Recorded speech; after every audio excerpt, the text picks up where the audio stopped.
Hello, listeners. Thank you for joining me on 21st Century Native Leaders. My name is Peter Deswood III, and I am here with Ginger Sykes Torres. Ginger is running for Arizona Congressional District 1. Ginger is a community activist, business owner, wife, and most importantly, mother of three. So that's, being able to balance all those three different roles, that's really important. It's hard to do that. So she is also an alum of Stanford University. So welcome to this episode and to my show, Ginger. Thank you, Peter, for having me here today. Absolutely. So we'll go ahead and start off. So tell me a little bit about yourself, your tribal affiliation, and where you reside and where you come from. So Yat everyone. My name is Ginger Sykes Torres. As Peter said, I'm Dene of the Toda clan, born for the Bilagana. I was born in Tuba City, Arizona on the Navajo Nation, and I grew up in Mesa, Arizona, and I lived for a number of years in California. And as Peter said, I attended Stanford University, and I now live in North Central Phoenix. So I'm really happy to be here today on this podcast. It's so exciting to have the chance to speak to a wide range of tribal communities, listeners, um, throughout the Southwest, and to discuss my run for the U.S. House of Representatives in Arizona's Congressional District 1. My particular campaign will be about ending the gridlock in Congress and restoring common sense and integrity to our government. My district covers Northeast Phoenix, the city of Scottsdale, the city of Paradise Valley, and two tribal nations are within the district. They are Salt River Pima Maricopa Indian Community and the Fort McDowell Yavapai tribe. Nice. That's awesome. That's quite a big district, very heavily populated area. Mhm. So talk with me about your path to politics. Why politics? How did you get to this point where you were asked to run? I know in Native communities people usually ask people to run. So talk to me about that.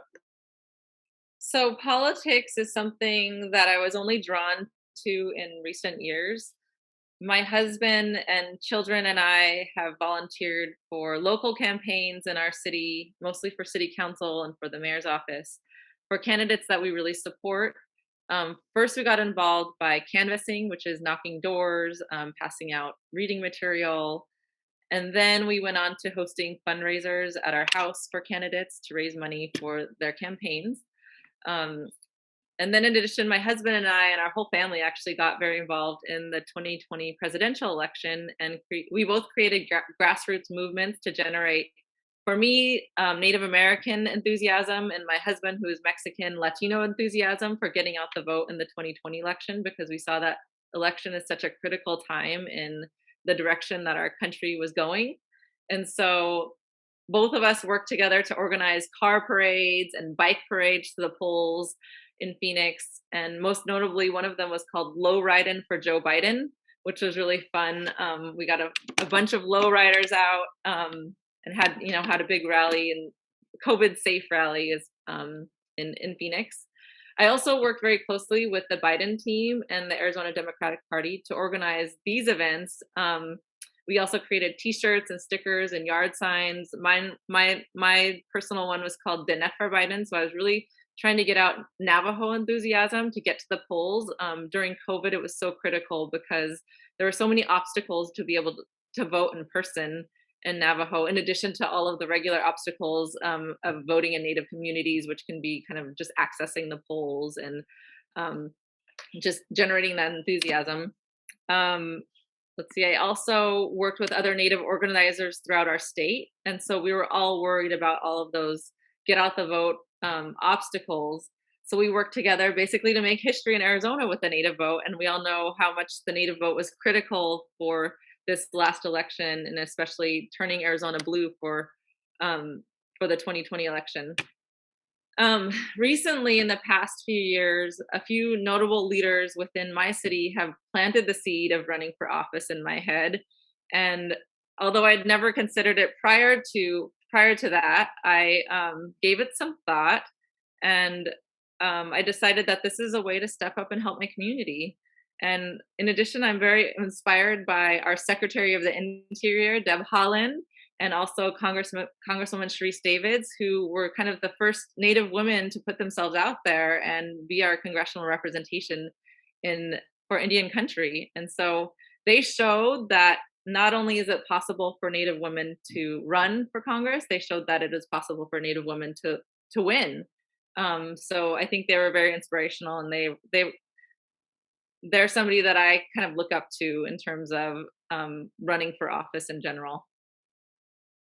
Oh, that's awesome. That's an amazing path to arrive at where you're at today. And I think that's one thing that is often overlooked is that native vote, and it did make a difference in Arizona in the most recent presidential election. So, and just listeners out there, I also have interviewed Deb Howland on a previous episode, and I'll link that in the show notes. So, Ginger, what are some of the highlights of your career? Talk with me a little bit about that. So my career really started when I graduated from Stanford University, and my degree was in Earth Systems Science. And that degree was really the study of the way that our planet works, kind of in planetary systems, so ocean systems, air systems, and how they interact with each other and how they interrelate.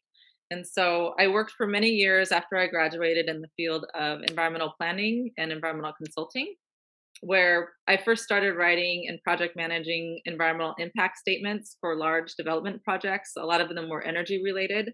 And so, really looking at those projects and the whole range of potential impacts that the large projects could have on the environment, from air quality to cultural resources to water resources to land use impacts. And so, I think I got a really wide range of experience from doing that, because I saw the full range of possible impacts that development projects can have on communities, on both urban and rural communities, on lifestyles. And I saw the importance of the administrative review process and what federal agencies have to go through in order to get projects approved, and also the public comment aspect of all of these projects was so important in you know getting that public input and assuring that agencies were factoring that in when they're approving or disapproving projects. And then I also worked for utilities on planning for, or I actually worked with state and federal governments on planning for large utility scale renewable energy development within the state of California. So I was helping plan in California where uh, municipalities and federal and state regulators would want to steer renewable energy development to kind of the most appropriate lands for that type of land use, and so steer them away from, say, environmentally or culturally sensitive land uses. And that would, in theory, expedite the permit process for those projects, getting them online faster. So that was, it was like a win-win for the agencies and also for the developers. I've also worked on making our communities more resilient to the the ever-changing impacts of our climate. And so, in doing this, it does make sure that our communities are more economically prosperous into the long-term future. And so that is something that I think is very important to our communities, especially now that we are starting to experience extreme weather, increased wildfires, increased heat. And these are issues that I've been dealing with throughout my career, but most recently, I am vice chair of my City of Phoenix Environmental Quality and Sustainability Commission, and I also chair a whole subcommittee on urban heat island trees and shade issues. And so through those commissions, we're examining these issues and providing strategic and common sense solution to the city council on, preparing our city and making it more resilient to threats from climate. Wow, that's amazing. Mhm. So, when people think about climate, right, I think it's kind of hard to balance, the best, what's good for the planet versus economics, right? You think about that in balancing those two. Like, how do you see that happening? So I think, it's all in terms of economics, because the I think that's the main way to communicate on both sides of the aisle. sound economic policy is number one, the most important thing. And so I think that we can find ways that will help both the make our economy stronger and also make our environment very resilient. One of these ways, for example, is with solar energy. So with solar, the price of solar energy was very high like 15 years ago. And that price has come down as the technology has evolved. And so I think that the more that we give a chance to, different types of innovative technologies that have the potential to solve some of these issues, the more those will have a chance for those prices to come down and make them economically viable so that we can apply them right widespread to our communities.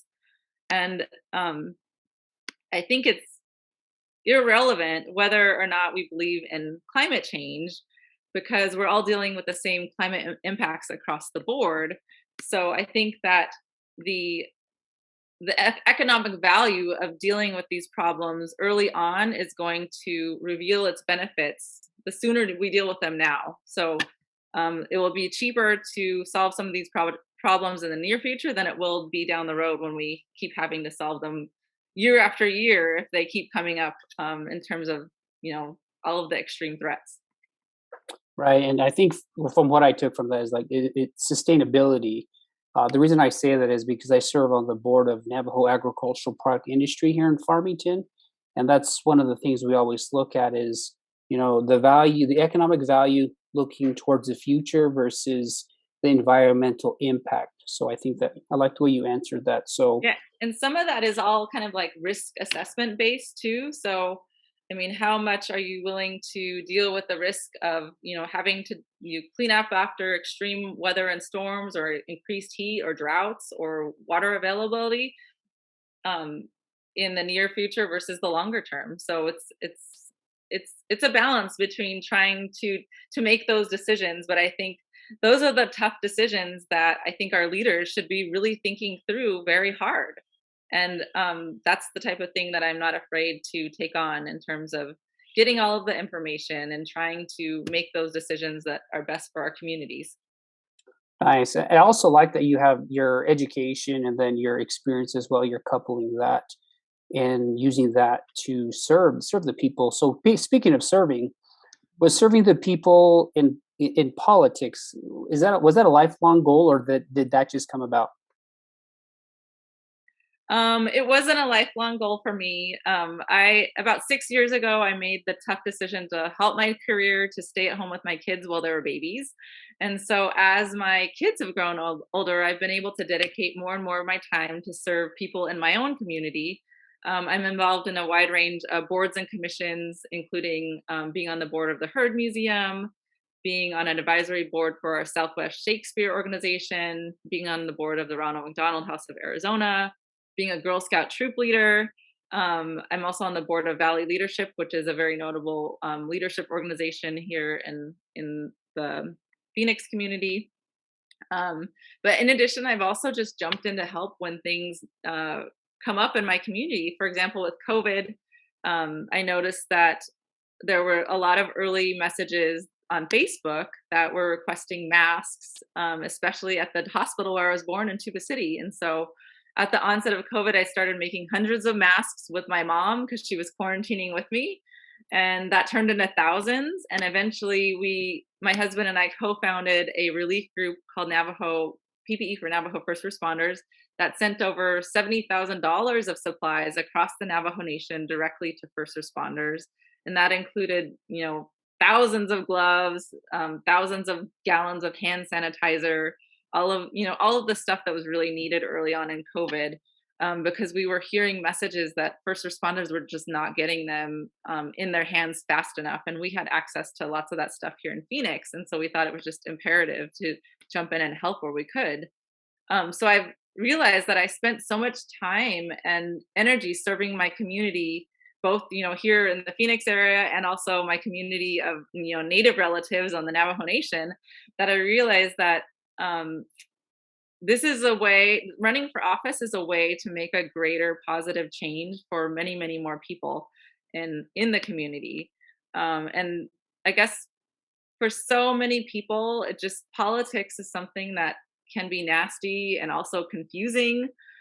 People don't know how to get into politics, and I think that just being exposed to it through what I spoke about earlier, with kind of how I got into politics, I think it's important that regular people with common sense step up as our leaders, and help end the extremism that's going on in our communities.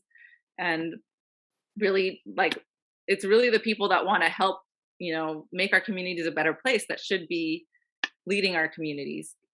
So in the past 10 years, my district, my new congressional district, now that we've been redistricted, has been represented by Congressman David Schweikert, who is a Republican, and um, he's a member of the Freedom Caucus with Paul Gosar and Andy Biggs, which is kind of a radical extremist caucus of the Republican Party. And so my goal is really to just restore common sense and integrity to our government. And so I'm hoping that everyone will join me. Nice. So I listened to a podcast on a two-party system, right?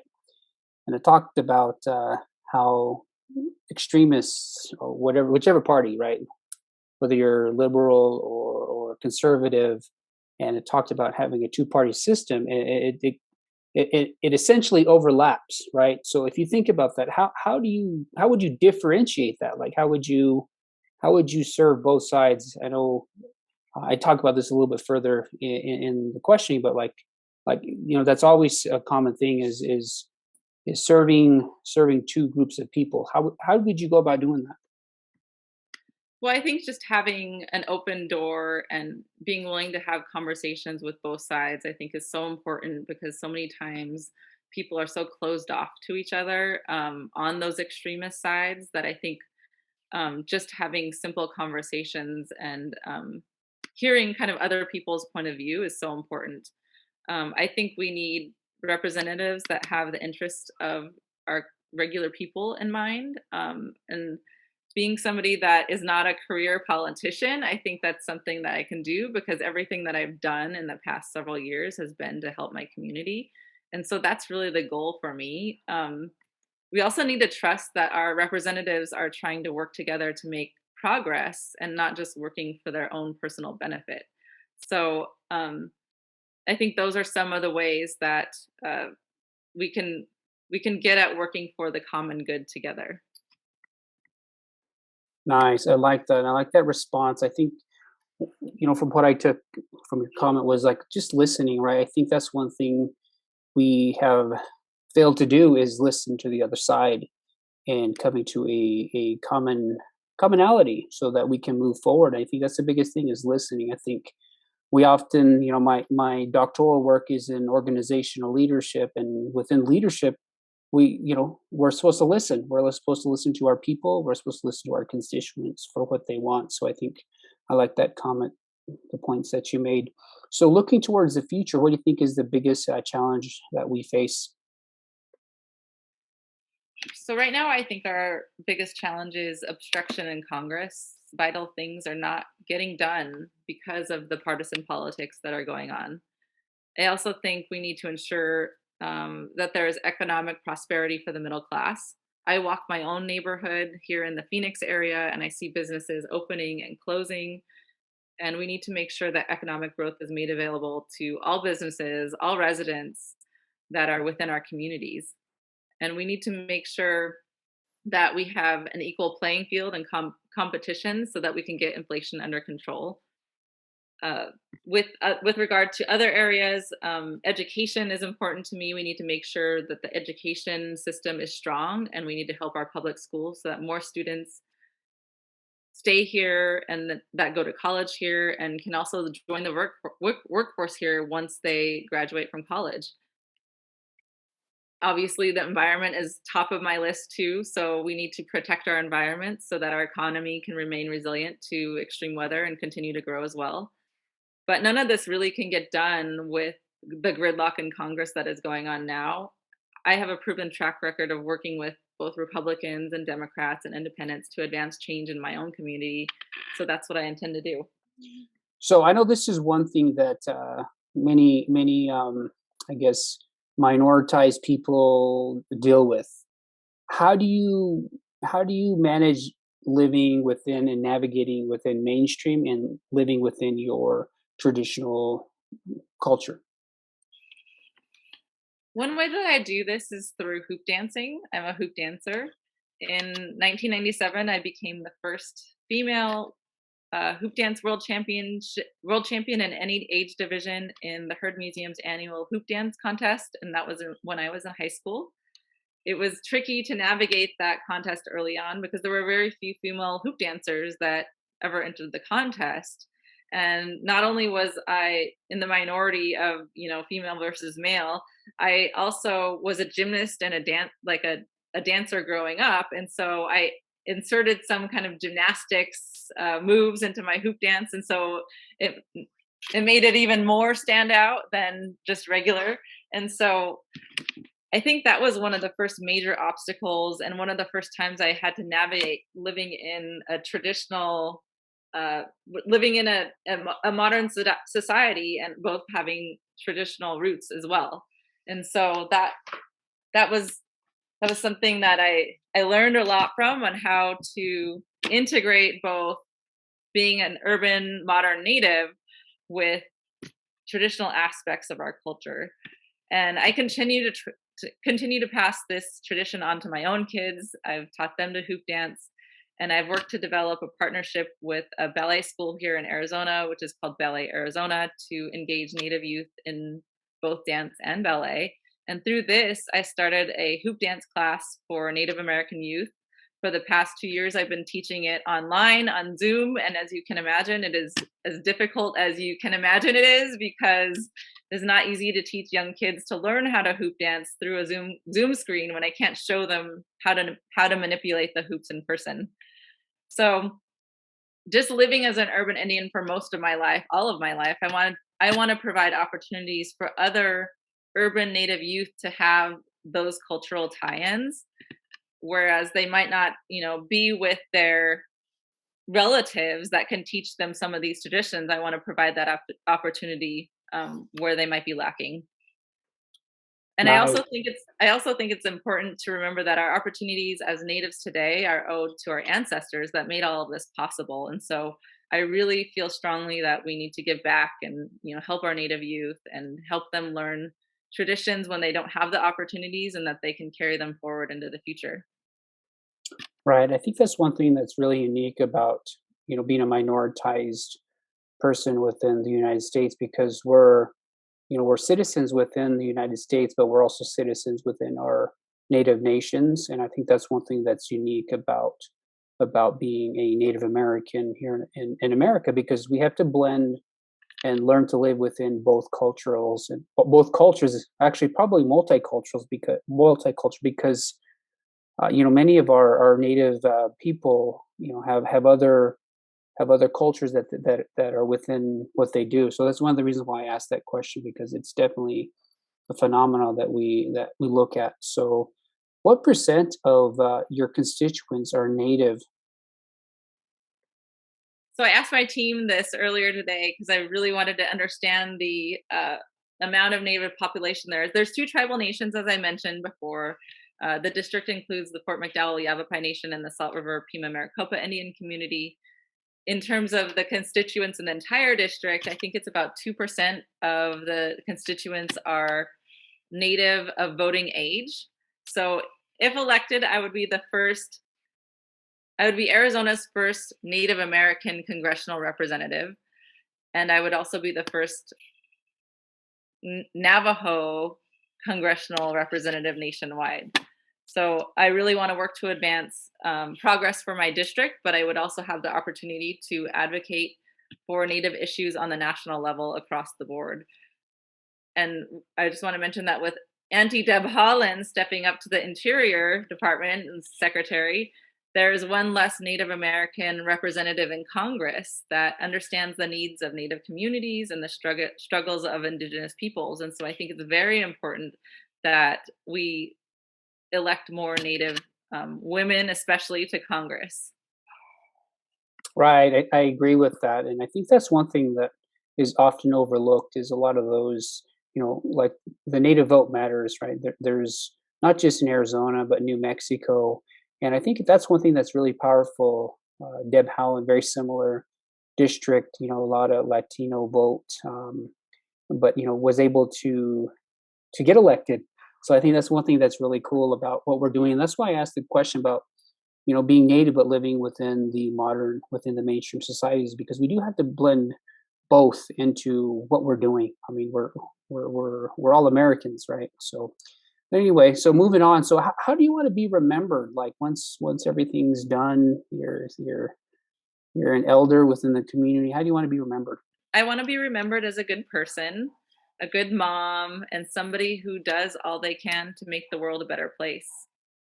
We have such a short time on this planet, and I think we should all do what we can to help each other. As you mentioned, we are all, connected. We share this space together, and I think it's important that we all do our part. Nice, I like that. And you're right. We are all connected in some way, and that common bond that we have is the American experience. So, is there anything else you would like to share? So I just want to remind people that I know this campaign will take a lot of work, but it will take even more money. So I'm hoping that you all will be able to join me in this effort to bring increased Native representation to our US Congress. Nice. And how can people do that? How can people follow you? How can they donate? How can they follow your journey through the campaigning? And when can they meet you? Where can they meet you? So they can donate online. I have a website. It is www.gingerforarizona.com. I'm also on Facebook at Ginger for Arizona, on Twitter at Ginger for AZ. Twitter has less ability to provide long names, so it's Ginger for AZ on Twitter, and on Instagram at Ginger for Arizona. And they can email me at gingerforarizona.com. This weekend I was at the Scottsdale Western Festival, but I will be attending, a lot of various events within my district. But please reach out if there's something going on. I'd love to attend. And I'd also love to hear concerns and suggestions for policy matters, and also for kind of what's important to my constituents, what's important to Indian country. So, have you received any recent endorsements for your campaign?